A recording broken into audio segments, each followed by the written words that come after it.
কেন এমন হাত বাড়ায় আবারও হারিয়ে এসে যায় তোমার থেকে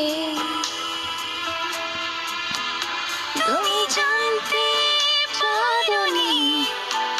কত গল্প পড়ে যায়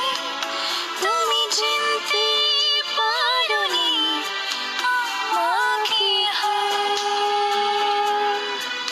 কি করে বলবো তোমায় আসলে মন কি যে চায় কেন সে পালিয়ে বেড়ায় তোমার থেকে